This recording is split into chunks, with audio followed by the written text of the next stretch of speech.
मेरे भारत में आए हैं भगवन।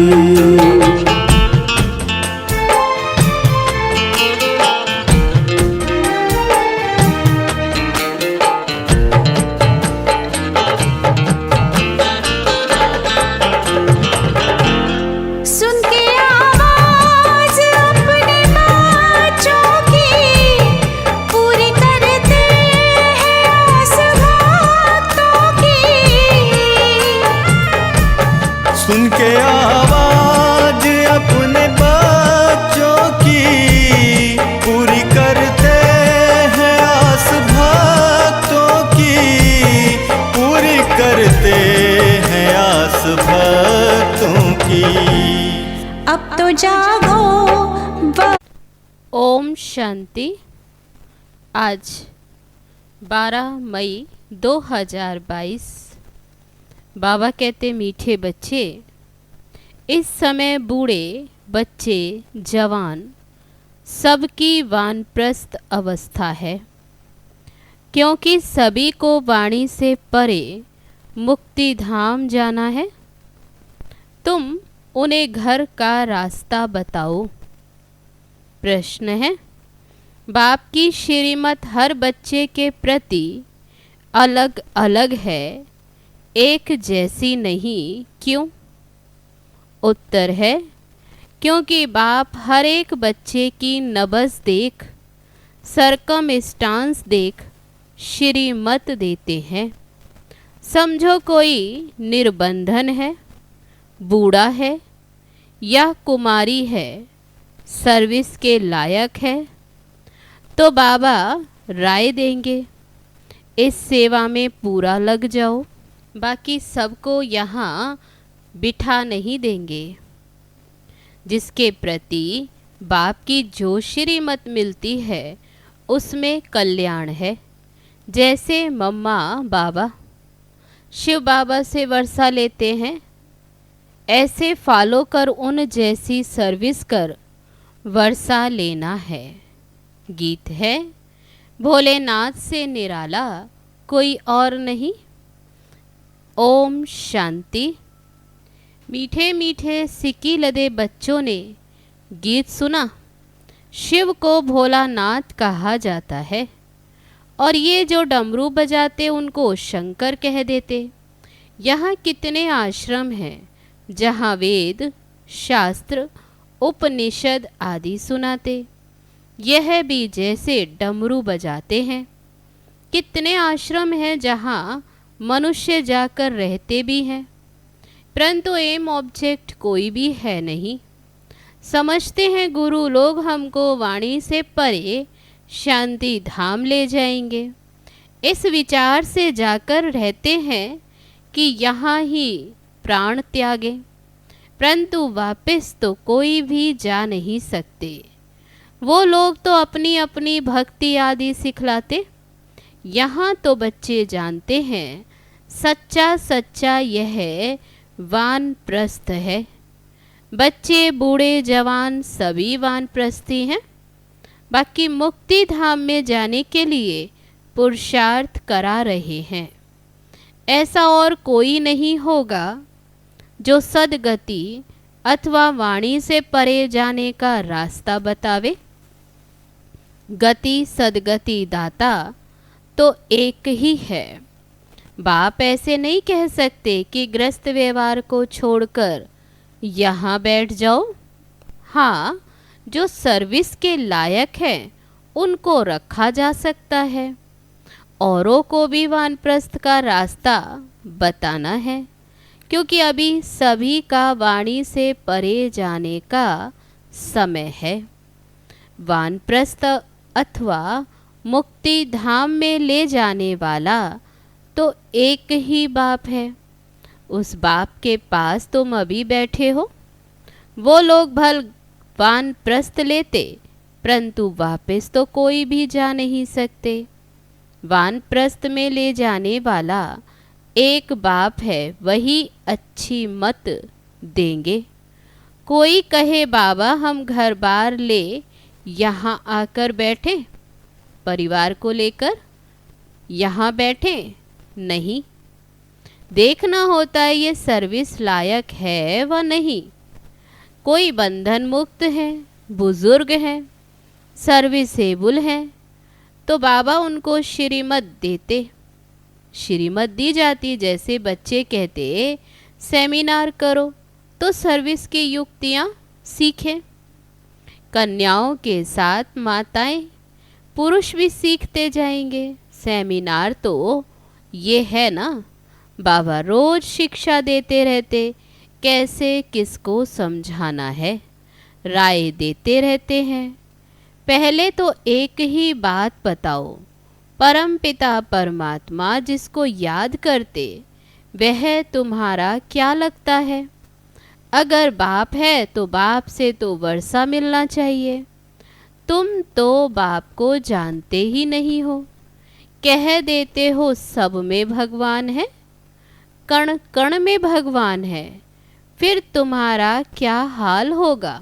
बाप को बाबा कहते मुझे कण कण में कह दिया, कितनी ग्लानि की। अभी तुम बच्चे जानते हो कि हम बाबा के सन्मुख बैठे हैं। बाबा हमको लायक बनाकर, कांटे से फूल बनाकर फिर साथ ले जाएंगे। बाकी और तो सब जंगल का ही रास्ता बताते, भटकाते रहते। बाबा तो कितना सहज रास्ता बताते हैं। सेकंड में जीवन मुक्ति गाई हुई है, वहाँ कोई झूठ थोड़ी ही है। बाबा कहा माना तुम जीवन मुक्ति के हो गए हैं। बाबा कहते जीवन मुक्ति के अधिकारी। बाबा पहले पहले अपने घर ले जाते। तुम सब आत्माएं घर को भूले हुए हो ना। कहते हैं गॉड फादर सब मैसेंजर्स को भेज देते हैं धर्म स्थापन करने, फिर सर्वव्यापी क्यों कहते? ऊपर से भेज देते हैं ना। बोलते एक हैं फिर मानते नहीं। बाप धर्म स्थापन अर्थ भेज देते हैं तो उनकी संस्था भी उनके पीछे आने लग पड़ेगी। पहले पहले देवी देवताओं की संस्था, पहले पहले आदि सनातन देवी देवता धर्म वाले लक्ष्मी नारायण आएंगे अपनी प्रजा सहित, और कोई प्रजा सहित नहीं आते। वह एक आएगा, फिर दूसरा, फिर तीसरा आएगा। यहाँ तुम सब अभी तैयार हो रहे हो बाबा से वर्षा लेने। ये स्कूल है, घर में रहते हैं। एक घड़ी, आधी घड़ी, आधे की पौनाद, एक सेकंड में तुमको सिर्फ बतलाते हैं परम पिता परमात्मा से तुम्हारा क्या संबंध है। मुख से कहते भी हैं परम पिता, तो वह तो सबका बाप है, क्रिएटर है। फिर भी बाप न समझे तो क्या कहेंगे? बाप स्वर्ग का रचयिता है, तो जरूर स्वर्ग की बादशाही देंगे। भारत को दिया हुआ है ना, नर से नारायण बनाने वाला राजयोग मशहूर है। ये सत्य नारायण की कथा भी है, अमर कथा भी है। तीसरी की अर्थात तीसरा नेत्र मिलने की कथा भी है। तुम बच्चे जानते हो बाबा हमको वर्षा दे रहे हैं। बाप श्री मत देते, उनकी मत से जरूर कल्याण ही होगा। बाबा हर एक की नब्ज़ देखते, उनको कोई बंधन नहीं है, सर्विस भी कर सकते। बाप लायक देखकर फिर डायरेक्शन देते हैं। सरकमस्टांस देख कहा जाता तुम यहाँ रह सकते हो, सर्विस भी करते रहो। जहाँ जहाँ ज़रूरत पड़ेगी, प्रदर्शनी में तो बहुतों की ज़रूरत पड़ती है, तो बुज़ुर्ग भी चाहिए, कन्याएं भी चाहिए, सबको शिक्षा मिलती रहती है। यह है पढ़ाई। भगवानुवाच, भगवान कहा जाता है निराकार को। तुम आत्माएं उनके बच्चे हो, कहते हो ओ गॉड फादर। तो उनको फिर सर्वव्यापी थोड़े कहेंगे। लौकिक बाप सर्वव्यापी है क्या? नहीं। तुम फादर कहते हो और गाते भी हो हे पतित पावन बाप, तो जरूर यहाँ आकर पावन बनाएंगे। तुम बच्चे जानते हो पतित से पावन बन रहे हैं। बाप कहते मेरे 5000 वर्ष बाद फिर से आकर मिले हुए बच्चे, तुम फिर से वर्षा लेने आए हो। जानते हो राजधानी स्थापन हो रही है। जैसे मम्मा बाबा शिव बाबा से वर्षा लेते, हम भी उनसे वर्षा लेते। फॉलो करो। मम्मा बाबा जैसी सर्विस भी करो। मम्मा बाबा नर से नारायण बनाने की कथा सुनाते, हम फिर कम क्यों सुने? जानते हो वही सूर्यवंशी फिर चंद्रवंशी भी बनेंगे। पहले तो सूर्यवंशी में जाना पड़ेगा ना। समझ तो है ना? बिगर समझ स्कूल में कोई बैठ ना सके। बाबा ये श्रीमत देते हैं, हम जानते हैं इनमें तो बाबा की प्रवेशता है। ये ब्रह्मा तन में नहीं तो प्रजापिता कहाँ से आए? ब्रह्मा तो सूक्ष्म वतनवासी है, प्रजापिता तो यहाँ चाहिए ना। बाबा कहते ब्रह्मा द्वारा मैं स्थापना करता हूँ। किसकी? ब्राह्मणों की। इस ब्रह्मा में प्रवेश करता हूँ। तुम आत्माएं भी शरीर में प्रवेश करती हो ना। मुझे कहते हैं ज्ञान का सागर। तो हम निराकार ज्ञान कैसे सुनाऊं? कृष्ण को तो ज्ञान का सागर नहीं कहेंगे। कृष्ण की आत्मा बहुत जन्मों के अंत में ज्ञान लेकर फिर कृष्ण बनी है, अभी नहीं है। तुम जानते हो भगवान द्वारा राजयोग सीख देवी देवता स्वर्ग के मालिक बने हैं। बाबा कहते हैं कल्प कल्प तुमको राजयोग सिखाता हूँ। पढ़ाई से राजाई मिलती, तुम राजाओं का राजा बनेंगे। तुम्हारी एम ऑब्जेक्ट ही ये है। तुम आए हो फिर से 100 सूर्यवंशी देवी देवता बनने।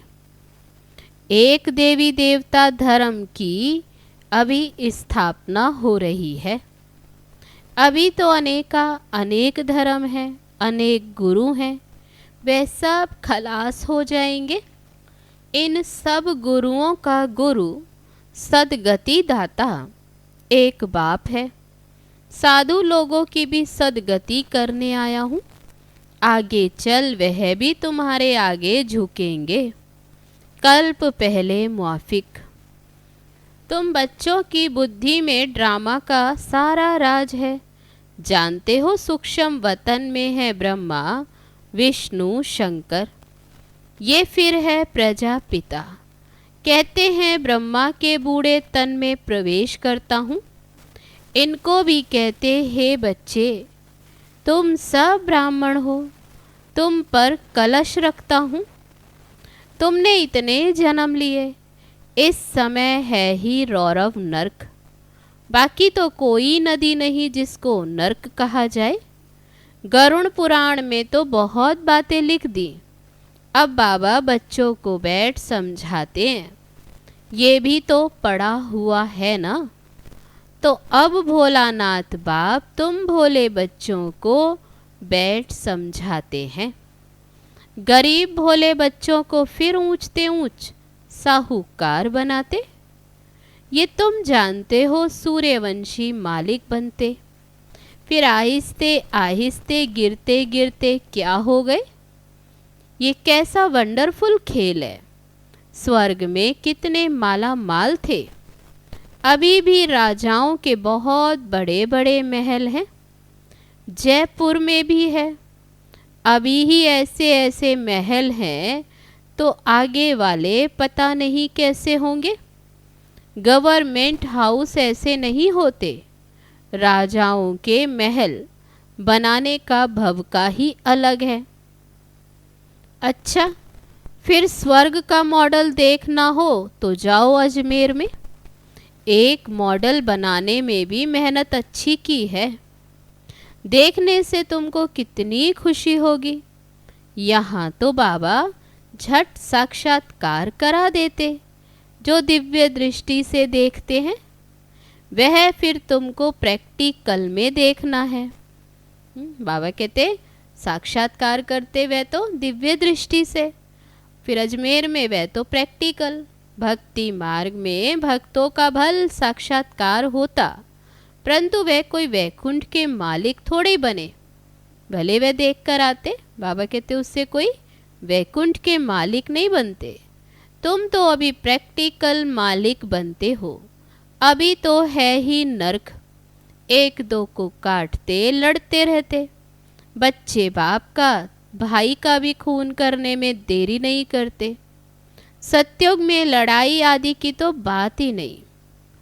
अब की कमाई से तुम 21 जन्मों के लिए पद पाते हो, तो ये कितनी खुशी होनी चाहिए।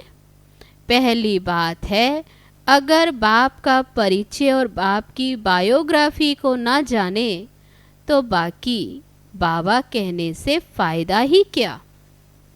इतने दान पुण्य करते तो भारत का ये हाल हो गया, परंतु ये समझते कोई नहीं।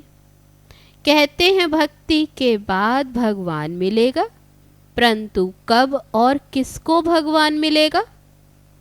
भक्ति तो सब करते, परंतु सबको राजाई तो नहीं मिलेगी। कितनी गुंजाइश है समझने की।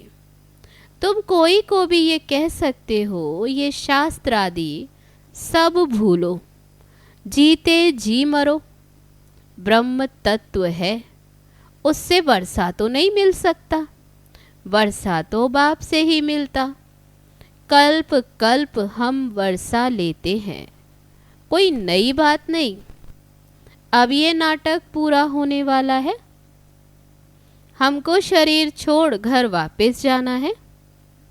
जितना याद करेंगे तो अंतमति सो गति हो जाएगी। इनको कयामत का समय कहा जाता। पाप आत्माओं का हिसाब किताब चुकतू होना है। अब पुण्य आत्मा बनना है योग बल से। भंबोर को आग लगेगी, आत्माएं चली जाएंगी घर वापस।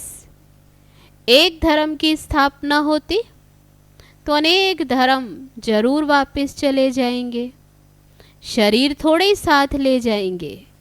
कोई कहे कि मोक्ष मिले, परंतु ये तो कैसे हो सकता, जबकि ये बना बनाया ड्रामा है जो सदैव चलता ही रहता। इनकी एंड कभी नहीं होती। अनादि चक्र कैसे फिरता सो अब बाप बैठ राज समझाते हैं।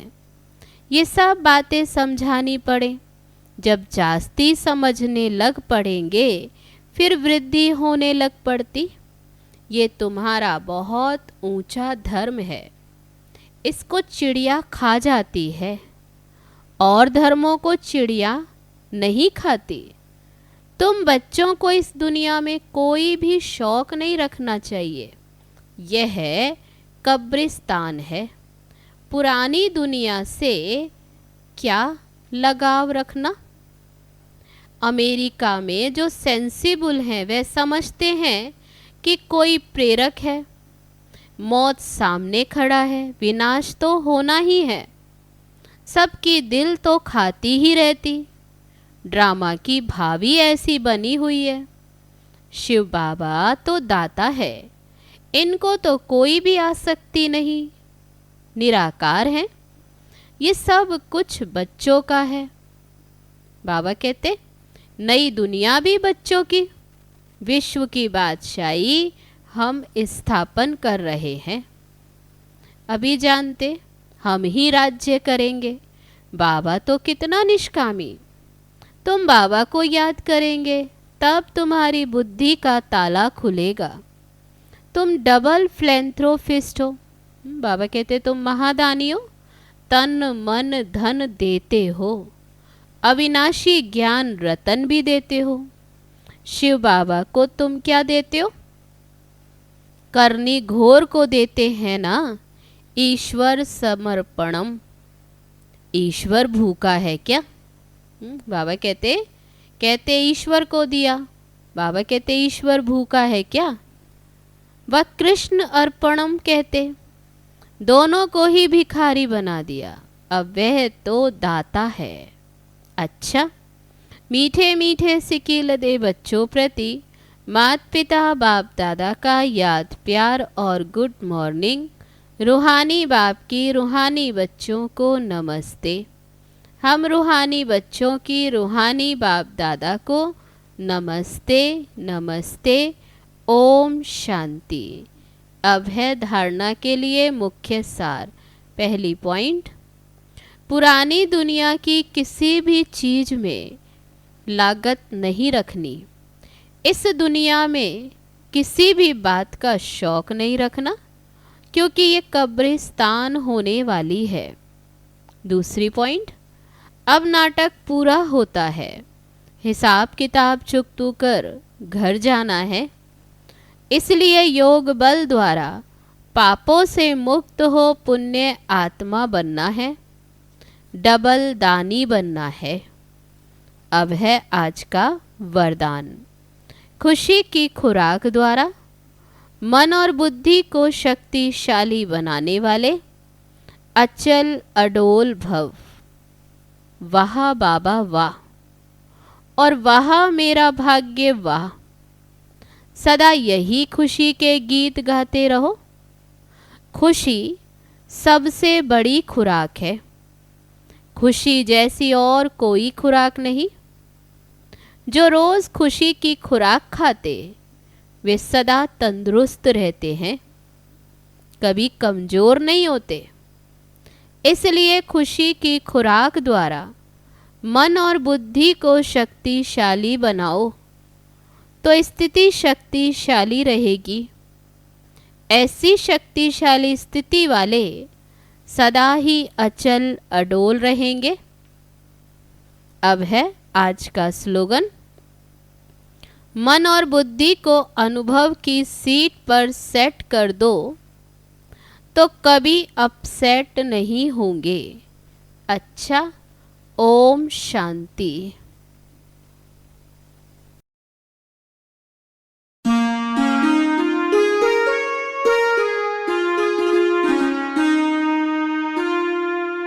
पैगाम बहारों के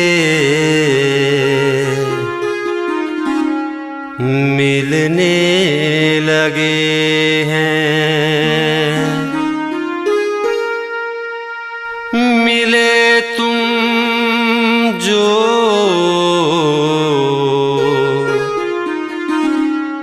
फूल खिलने लगे हैं।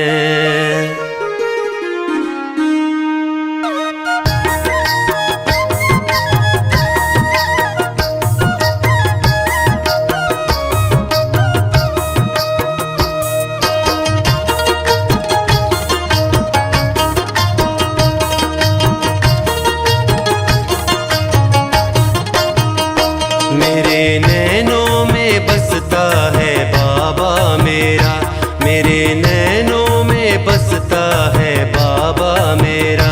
मेरे नैनों में बसता है बाबा मेरा, मेरे नैनों में बसता है बाबा मेरा। मेरे नैनों में बसता है बाबा मेरा, मेरा बाबा मेरा, मेरा बाबा मेरा। मेरे नैनों में बसता है बाबा मेरा, मेरे नैनों में बसता है बाबा मेरा। मेरे नैनों